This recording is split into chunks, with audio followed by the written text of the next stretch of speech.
A regular component of an Oasis gathering is something we call a community moment.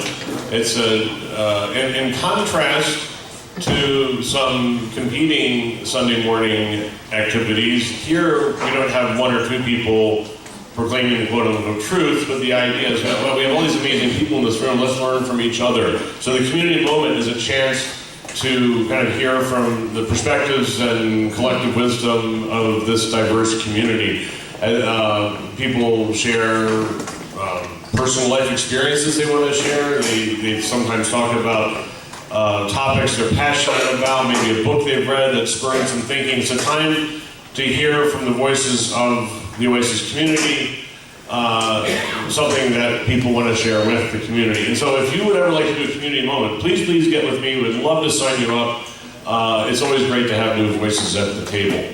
Today we have a veteran community moment presenter, and she always has cool stuff to say. Amorette Kwan is going to talk about fast fashion and the cost of instant gratification. Let's welcome Amorette.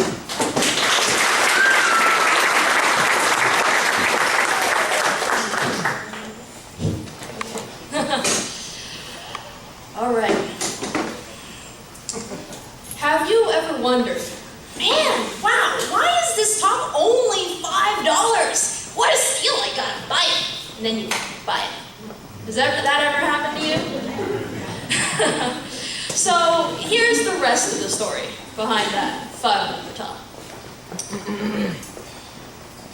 So now, you know, the internet is around and we really love our entertainment. And now it's become an entertainment for us. And people want the product now.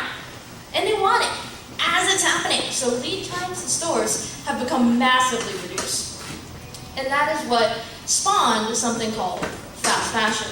So here's an image that of all the people, you know, the Instagram models, the Facebook posts of the newest thing that's on trend, or the YouTube posts of people buying like 10 different things and showing them off. That has fed into our appetite for shopping, and shopping as entertainment. So let's make sure that we all get what we're talking about. Fast fashion is inexpensive. It is frequently updated. Nordstrom has increased their new products online by 7% in 2015, and it's very responsive to customer demands and new trends. So you see something on the runway, and a lot of people assume that that's going to show up in stores a month after that, or even instantly. And they want the newest fashions. You see that in Zara, H&M, Forever 21, things like that. But often the quality is not that great because they had to really compress the time that they had to actually bring it to market. And it's often made overseas. Actually, it used to be that in 1991, about half of the clothing that was purchased in the United States was made overseas. But now nearly 100%, 97.5% of clothing is made overseas, where there often aren't as many safety standards, health and environmental standards. So you can imagine what will happen when people and companies get a little bit more cutthroat in their reduction of price. So people are buying in, profits are rolling in. The retail growth is very striking. The fast fashion model is actually outrunning the traditional model by a few percent of growth, with 28% higher profits, which is a lot of money. Actually, Amancio Ortega, who is the head of Zara, which is one of the biggest fast fashion giants, is richer than Bill Gates. Richer than Bill Gates. He's the richest man in the world. It's crazy. And that's because they tend to cut out all the fat. Everything that they can cut, you know, production costs, shipping costs, anything that they've got, they use. And we're funding that. So when you cut all those costs, what happens? There has to be consequences. So when you see clothing as a disposable item, something that only lasts for an average of 5 weeks in your wardrobe, about 10.5 million clothes end up in the landfill every year. And we send to a landfill. Less than 10%, but still, I mean, that's a lot of clothes. And so much so that the secondhand retailers, secondhand stores can't use all of it anymore. Americans throw away about 70 pounds of clothes per person per year. That's a lot of clothes. and we only recycle about 16.2% of it. The rest is burned or landfilled. And about a little bit more than half of those recovered for secondhand are exported to foreign countries. But Africa's tired of getting our hand-me-downs. They know that there's better stuff, and they're getting a little bit more picky about the stuff that they'll take. There's only so much landfill space that we can offload on other people. So not only are there environmental impacts when we throw them away, but what about when we make them? Well, producing 1 ton of fabric can pollute up to 200 tons of water. That's several swimming pools. And that's a lot of water. We don't have that much clean water. And we use a lot of chemicals when processing clothing. Things that have potential reproductive, developmental effects, damaging liver, the usual. And it's all done, most of it is done outside of the United States where they don't have those health and safety regulations. They just dump straight in the river. So if you wanted to be able to drink out of the river, I'm sorry. That's not going to work out for you anymore. And so we're poisoning a lot of the other developing countries out there through our consumption of fast fashion. China's textile sector emits more carbon than most countries. That's pretty incredible. So, what else besides safety and health impacts do we have? Well, we've got the workers, right? These workers are pretty hard pressed for their wages, let's just say. So here's a quote from a Bangladeshi worker. I don't want anyone wearing anything that is produced by our blood. She started a union, and they went to management, started a little bit of a strike. The managers dragged them into a room and beat them up. 30 to 40 staffers just beat her little union up. And it's just not, you just don't have the protections over there.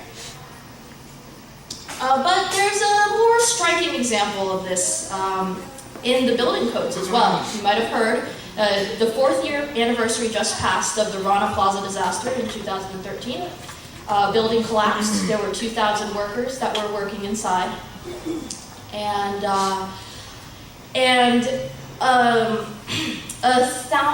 more than 1,100 people died in this disaster.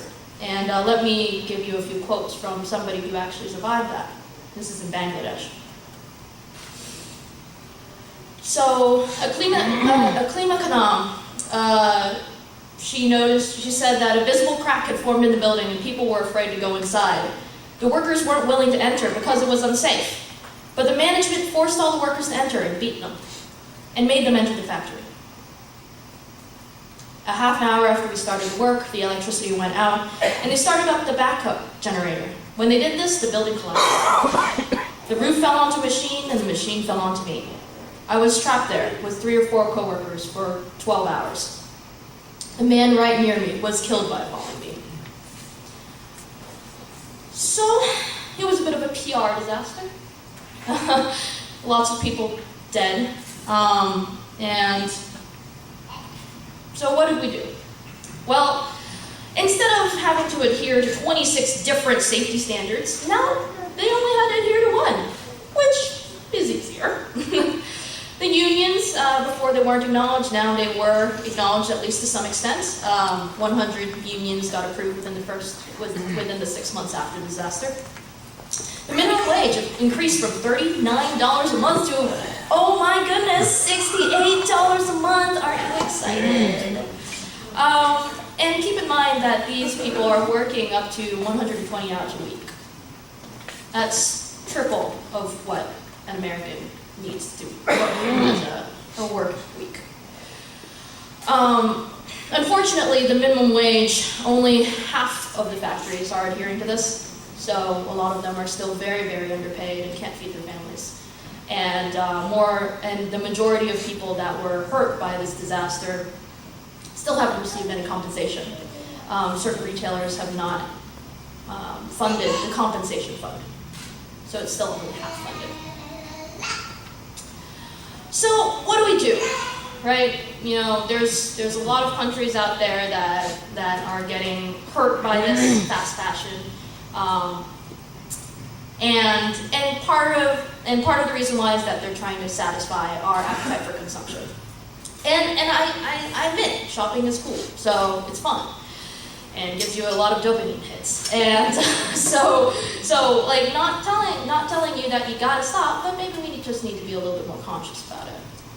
So what's the solution to fast fashion? Well, slow fashion! Oh man, who thought of that? So what do you do while we're buying? Well, don't. If you can, don't.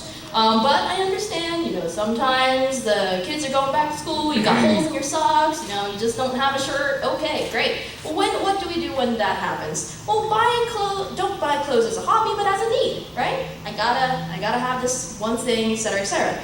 You can shop at secondhand stores, Goodwill, etc. There's actually a really good haul at Goodwill. Consignment shops. But if that doesn't suit your fancy, we can always check your stores. Hey, look, you know, where is this made?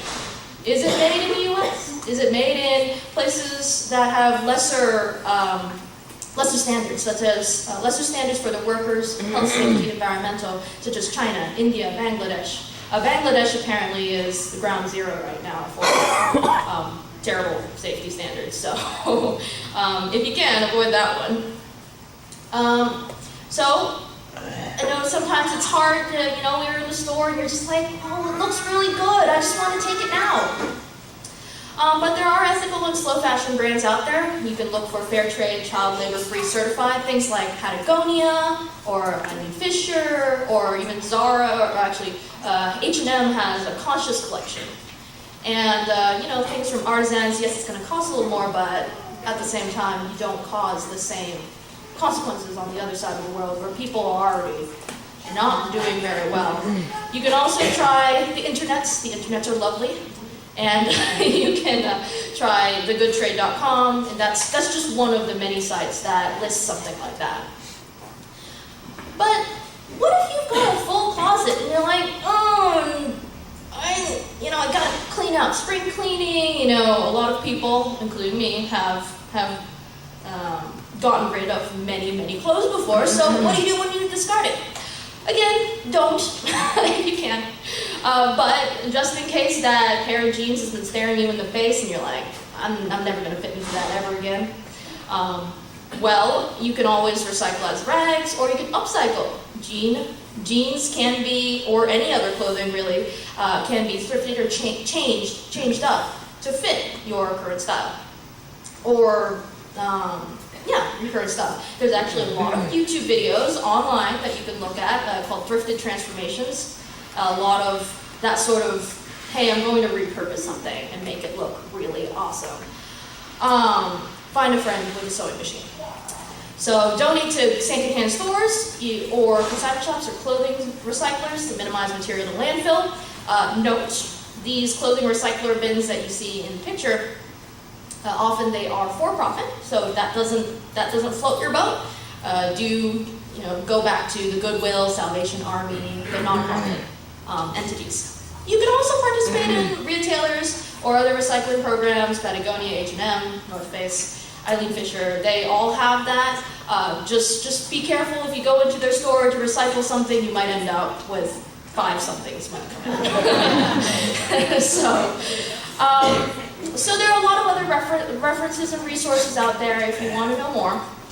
There is something called True Cost on Netflix. It's a documentary about fast fashion. John Oliver did a piece some time ago. It's called Fashion, and you can look it up online. And here are a list of references. I can send this to you guys if you want to look it up and read a little bit more. But what I'd like to leave you with is your choices matter. when you're deciding between buying something or not buying something, your shopping can turn the world into a landfill. It can poison water, and it can hurt and exploit workers. So just, take a second, think about it. Be like, is this really worth it? Because fast fashion retailers are getting rich off of our choices. They wouldn't do this if we didn't pay them money. So it's just vote with your dollar, and the retailers will respond. So I'd like to leave you with a quote. No matter where consumers shop, even if it's an H&M, I think the key is not thinking of clothing as disposable. Clothing has a life cycle, and we have to take responsibility for it. Elizabeth Klein, author of Overdressed. So, happy shopping.